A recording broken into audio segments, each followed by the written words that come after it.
ফ্রেন্ডের সংখ্যা। আর পরীক্ষা শেষে তো অনেক মেয়েদের ঝগড়া হচ্ছে বয়ফ্রেন্ড নিয়ে।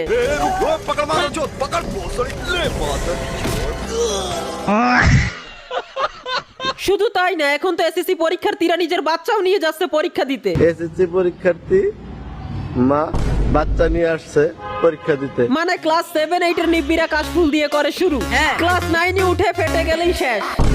এসএসসি পরীক্ষার আগে নতুন মেম্বারের ওয়েলকাম টু বাংলাদেশ। দেখেন, বোর্ড পরীক্ষা মানেই মরণের সাথে ন্যাংটা ডান্স। তো একদিকে পরীক্ষা শেষে মেয়েরা যা বলতে আছে, পরীক্ষা কেনে কইছে বাল বাল পরীক্ষা কেনে কইছে ভালো হইছে। এ দাঁড়ান, বাল হইছে। যাই হোক, অন্যদিকে ছেলেরা পরীক্ষা শেষ তো দূরের কথা, হলে গিয়ে প্রশ্নপত্র দেখেই যা বলে। हमें माफ कर दे अल्लाह, हमें माफ कर दे, हमारी सारी गलतियों को माफ कर दे। দেখেন, এমন অনেক ছেলে আছে যারা নেশাও করে না, প্রেমও করে না, কিন্তু তাও ঠিক মতো বই পড়ে না।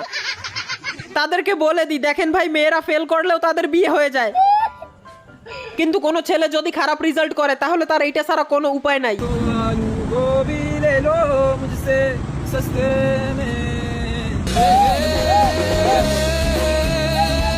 সবই ঠিক ছিল, কিন্তু এইটা কি? পরীক্ষায় অংশ না নিয়ে প্রেমিকের বাড়িতে অনশনে কিশোরী। এদের আগামীকালের জন্য মিডল ফিঙ্গারের শুভেচ্ছা। তোমার কাছে আমার প্রথম প্রশ্ন, তোমার মাসিক ইনকাম কত? কি রে